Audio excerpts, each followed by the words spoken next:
All right, yeah, I think this is a little bit different. This is something that I actually spent a lot of time on, initially with my practice and in my facilities that I work at. I worked in a couple different facilities, and it's kind of morphed into this thing where I really try to help other facilities, help my partners, help other physicians, residents that I've trained that went on and done fellowships and are out. And it's just something that we all do. I think we're all robotic in our nature, and we all have things, and I think we're all products of where we train. I think that we spend a lot of time looking at how to improve surgical treatments, non-surgical treatments, how to diagnose things. I think sometimes this gets lost, and I think that this is becoming more and more critical, especially now. It's impossible to staff your clinic, staff your OR. So I think efficiencies are becoming more and more critical to us because of some of those things, and also just for mental health, and I think we all want to be productive.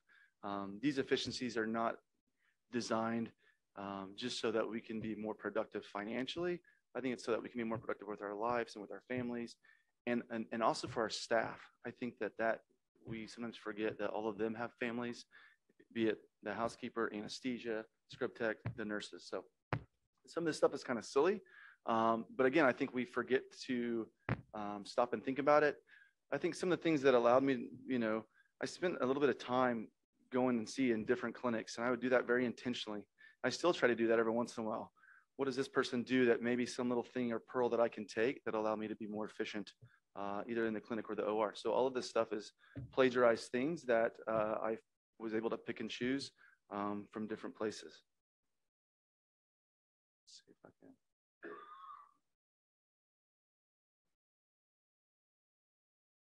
This one here? Big green button. No disclosures. So I spent a lot of time with my staff and with residents. Efficiency is not going fast. I don't care to go fast. I don't want to go fast, but I do want to be efficient. I don't want any wasted time. So just basic definitions: speed, how fast can you accomplish a task, versus more efficiency, completing that task with little wasted time or effort. So I think there's a huge difference in those two things, and trying to get people to understand those things, I think sometimes is a little bit difficult because we kind of think they're synonymous, and they're really not. They are related. And again, fast cars are not efficient, but that's becoming untrue. I think this takes a lot. You have to be very intentional to kind of make even some small changes, and they don't happen all at once. And we can do both, be fast and efficient. Some of my fellows or residents, they go to wherever they're going to practice, and they're so frustrated for those first 5 years because things aren't exactly the way they were, maybe where they trained. It takes time, and helping them through that process, to me, is kind of fun. And so, but I think you have to be a little bit patient with it. We're very intense sometimes. And so you have to do it the right way, or it'll backfire on you. And I think it's also really difficult to maintain that consistency. You'll kind of have a hold on it. It's like a wet soap bar. You'll kind of have it, and then it slips, and then all of a sudden you hit some speed bumps, you lose some faculty. There's some changes. COVID comes. There's a lot of those things that we can't control. Some of those things that we can, if we're very intentional about.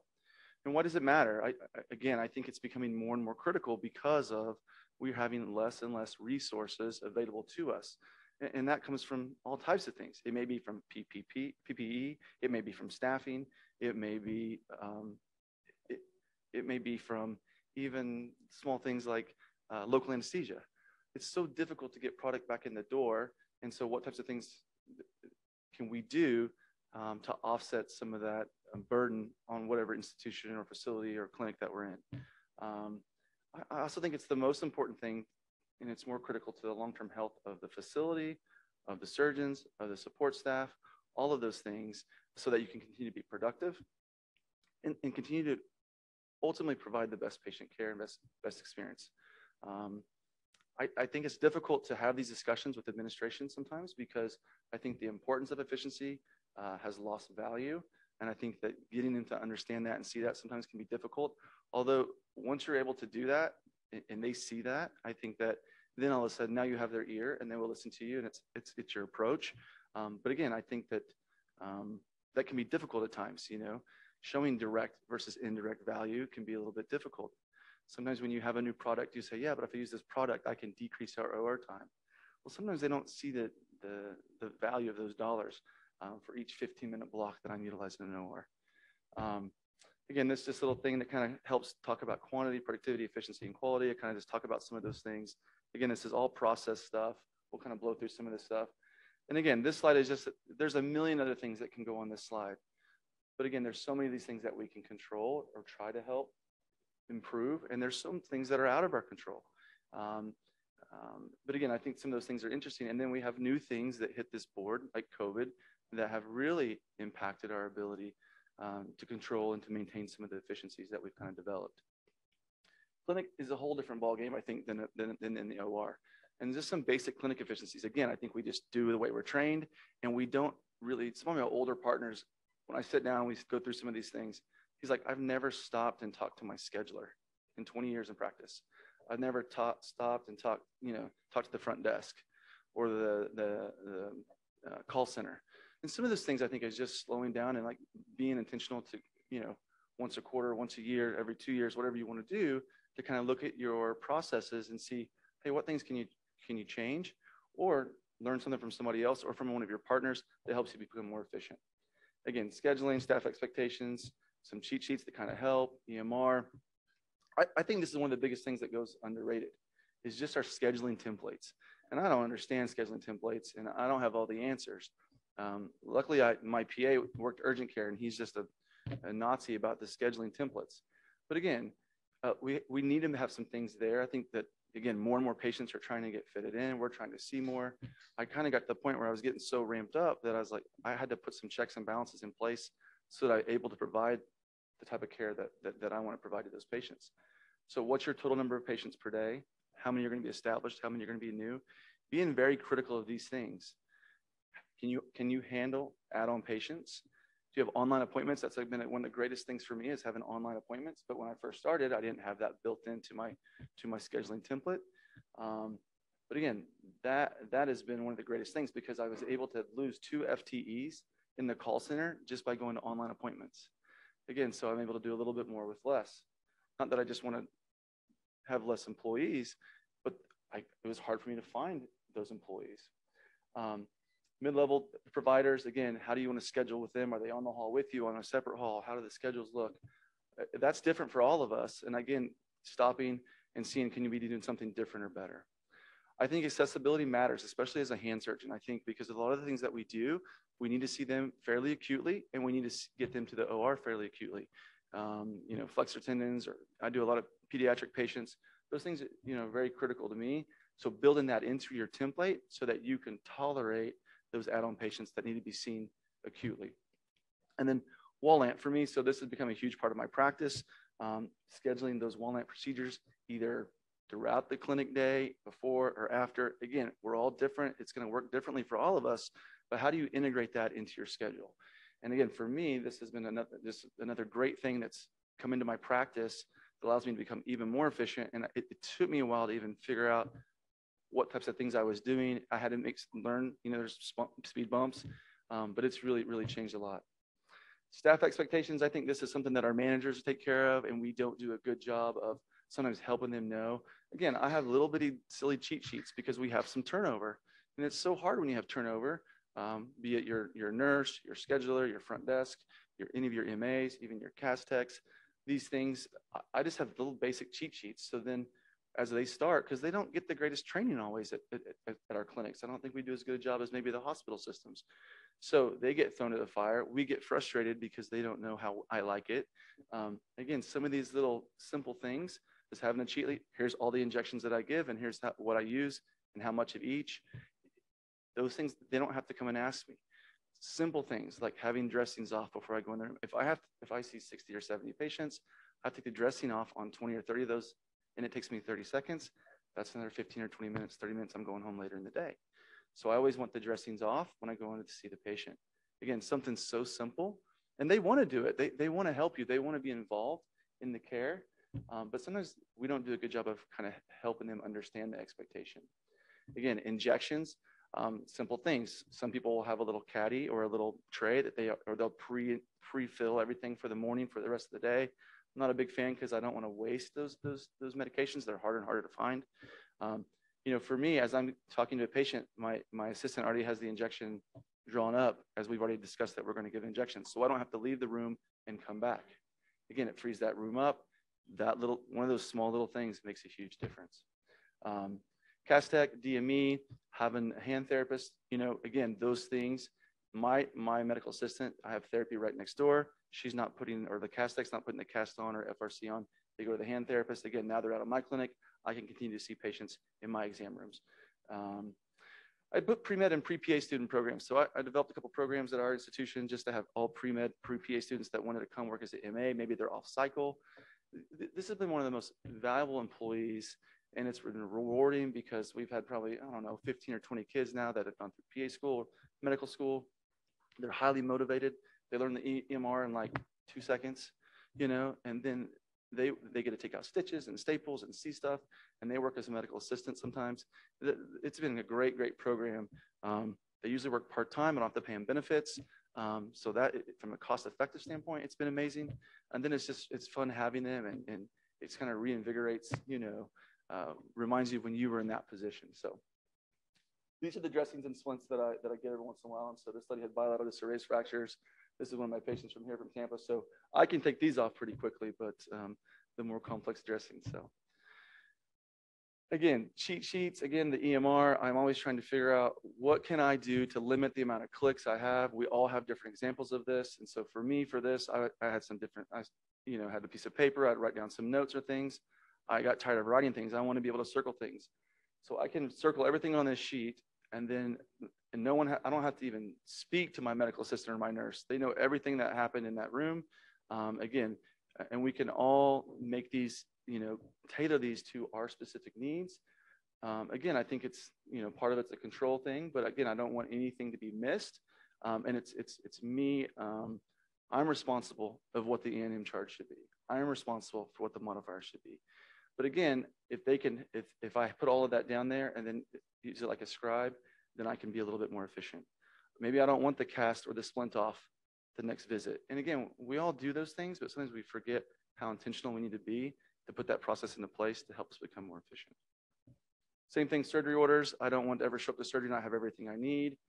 This is an old sheet. Now it's all, of course, electronic. I have the macros built in for, it may be, hand and wrist, elbow, shoulder, whatever it is, and it has everything I need. Again, this order is going to go, the more information I can give the OR, so that way when I get there, C-arm's always in the room. They know exactly how long the case is going to be. I have everything coded appropriately. I have the correct CPT codes. So if I don't have to have my scheduler attach new CPT codes, if I did a good job of filling this out. Again, having all the implants, I don't ever want to show up to a case and not have something I need. What position, what type of bed, what facility, because I work at a bunch of different facilities. All those things are entered, and again, it just takes just a few seconds to go through that. The EMRs, I think because of my age, it seemed like every clinic or hospital institution I went to, they were going through a new EMR or an EMR implementation. And then you change those sometimes in your clinic. They're all different. Again, we have to do our job. And I happen to be a young surgeon showing up to a big facility and a big group when I first got there that was going through an investigation with the DOJ. So this is the worst thing, and I don't wish that upon anybody. I was a young guy, didn't know what was going on. But again, I think it has made me be more critical of making things that always are documented from a medical necessity standpoint, making sure that we do capture all the charges. Again, what types of things can I do through the EMR to limit how many clicks I'm doing? That's the whole name of the game. OR efficiencies, again, I think this is the thing that I spend the most time on at our different facilities. Again, I think it starts with scheduling, and some of my older partners, they schedule everything for 15 minutes. It doesn't matter if it's a shoulder replacement or what it is. Again, I think that if we have to be the champions and continue to do things efficiently as we can and have realistic expectations. And so it's really difficult. The staff doesn't really want to work real hard for you if you're constantly running behind. You stay on time. They respect that because they feel like you're respecting their time, which is critical. Pre-op prep, again, all of these different things that we do in the facility. At my facility, it is like a NASCAR team. There's always 2 nurses for every patient because one's running the EMR, one's starting the IV. They're doing these things. I think they do a really, really good job. Again, because I have a small facility, I have to be extremely efficient to get to the day. Hand tables, doesn't sound like a big deal. And then I have the Carter crap that I'll kind of show that I stole from somebody. Field sterility. Again, for certain hardware removals and these things, I'm not opening up a whole back table. Again, I'm being a lot more judicious with some of our supplies. And I think the literature supports field sterility in certain types of cases.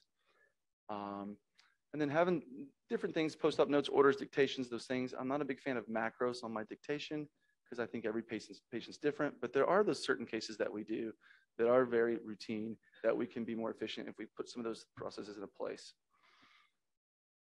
Scheduling, again, I think this is one of the biggest things, and this is one of the things that I have the most difficult time with surgeons, in my facilities, is getting them to understand how to appropriately schedule cases. And again, it's the order of the cases too that can really impact our day.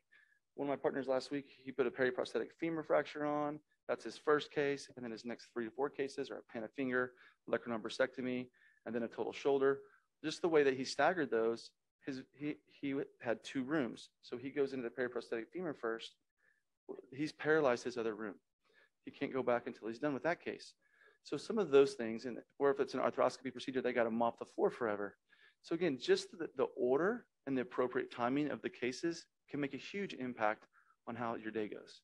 And again, you have to have buy-in from and sometimes just asking the staff, or if you have somebody that's running the board, or even anesthesia, it's all a partnership. And I think if you can get those people on board and listen to their feedback, they will help you, because we have one way of looking through things. We have a very narrow focus. They will bring something to your attention that maybe you didn't even consider. Just the amount of regional blocks. There may be days I have a significant amount of surgeries. How do I position those patients to allow for appropriate timing of the blocks? Again, we all have different situations. Some of us have anesthesiologists in pre-op that's darting everybody. Sometimes they're doing it in the room. So those things are different at different facilities, and they're different for us individually. And then case type. The C-arm and arthroscopy, again, are we having to mop in between because there's just, get a shop vac out to suck up all the water off the floor? Is the x-ray tech herself just having to move the C-arm from room to room to room? Again, those things are different depending on where the facilities, but being a little bit cognizant in that stuff, again, can save tons of minutes, which turn to hours, and can I think more importantly, it just really helps the staff too. And then mitigating speed bumps. I talk about speed bumps a lot. The periprosthetic femur, I go into that case, or I don't, but my partner goes in that case. There's a lot of different things that can happen there. If he starts with the pinion of a phalanx or a carpal tunnel or whatever he's doing that's more simple, it's less likely that he's going to have a speed bump. So try to plan for the speed bumps. As we get out in practice, we get better at being able to see those, I think. In your first few years, sometimes you don't anticipate the speed bumps quite as well. But now we start understanding which wrist fracture is going to be a little bit more complex. May need to have a plate roller and dorsal. Again, I think those things help. Hand tables, again, for me, this was a huge thing at our facility, not moving patients from a gurney to an OR table all the time, specifically for hand cases, just having a gurney and having some type of hand table. Again, I'm not having work comp injuries. My patients aren't having to move, or my staff's not having to move patients from the bed to the gurney. It saves me 10 to 15 minutes every case because they're not having to move them. I even have them, anesthesia is always brings the bed in. It's already turned to the appropriate position. There's various pros and cons of different brands that are the radiolucent type. There's some stability issues, if you're doing some micro. So I'm not a big fan of doing those types of cases on these types of hand tables. Some of the OR directors are very concerned about the gurney staying in the OR and concerned about terminal sterility of that object being in the OR. That took some time to work through. But again, this is something that I have an ironing board more similar like that. They just slide it under the mattress on the gurney. And again, we don't have to move patients back and forth. The patient can position themselves all over to the near side. Suture carts, again, we all have different suture carts and things. This cart on the right for me is what I call the carto crap. And so it's kind of a game that we play with my nurses. So if my nurse has to leave the room to get something, and I'm going to do 20 or 30 surgeries in a day, and she leaves 10 or 15 times to go get something down the hall, depending on your facility, it can cost a significant amount of time. And so it's kind of a game with my nurses. It's been probably 4 or 5 years since I've asked for something that hasn't been on that cart. And, I mean, realistic things, types of suture, types of splint, extra pair of gloves, tendon passers, disposable tendon passers. It seems very silly. This does not seem like it's some crazy idea. So she gets in the morning, she puts all her stuff on the lid of the cart or the cart right outside the door. Everything's right there. And so it doesn't seem like a huge deal. How many times do you need, they forgot to open an S mark? There's an extra S mark there. Those little things save tons of time. And then probably the biggest thing that's really changed my practice and helped me to be even more efficient is Wallant. I do think that this is, it was very bothersome to me as I started doing more and more of this. So I'll do, a fair amount of these per week. And then I was kind of freaking out because my actual OR schedule was a little bit lighter. And I was like, this is weird. I'm not very busy anymore.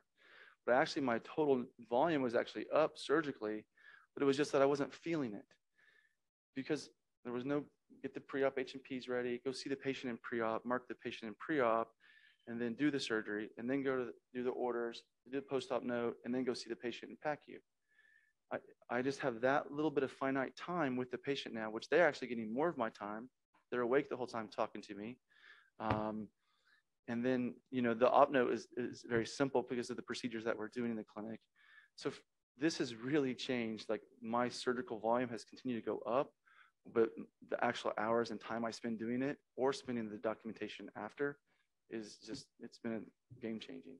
And so this is my kind of my statement that I always talk to my staff is that I'm so freaking bored right now all the time. And so they get crazy with me saying that. So again, motivating factors, I think, I think everyone just relates this back to money. And I it's really not what this is about. This is about having a healthy work environment, which I think is even more critical today because it's harder and harder to replace staff.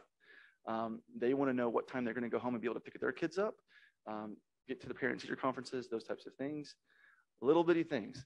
I'll try to get some lunch for them every once in a while. Now I got in trouble because I was buying lunch too often from our compliance lady. So you have to check with your compliance officer to see if you're too kind. I say swag because I had bought them some ink pens and they had little jackets and pullovers. So they can't do that because that creates an unfair advantage. There's a dollar amount restriction, but they said that I created an unfair advantage for the staff to work harder for me. And I told them, yeah, I did. And so it's called Qdoba, because it stays warm. These are little Bunsen burners. It stays warm. The staff can, whenever they can tag in and out, they have a warm meal at lunch. It's not a huge deal. And please and thank yous. I used to think, everyone always asked me, why do they work so hard for you? What are you doing? What are you, And I used to always say, it's the please and thank yous. I was always present. I said, please and thank you. And it was genuine. I don't think it's please and thank yous. I think it's appreciation. If you can make a person feel appreciated, they will always do more for you. They will go above and beyond. And I think this is, I see this continue to fade away. I'm seeing this fading away in some of my partners. And I think the staff is stretched so thin that I think sometimes we forget how critical this is. And I think this is the key to being efficient, and they work so hard for me. I do think we have a role. I think the other thing is we become employed. We have all these different models. We kind of have removed ourselves from this role. I think it's critical. Be present. One of my partners, they have to go find him in the doctor's lounge. He's on his phone constantly. They have to go get him every single time when the case is ready. They will light me up and make fun of me if they have to call me over, page me overhead. It's like a game for them. They want to go so fast that they can page me overhead because I'm not ready in the next room for them. On-time starts. I have partners that cannot show up on time. That is very demoralizing to the staff who got there an hour and a half before you did, to have everything ready for you, and then you roll in after brunch.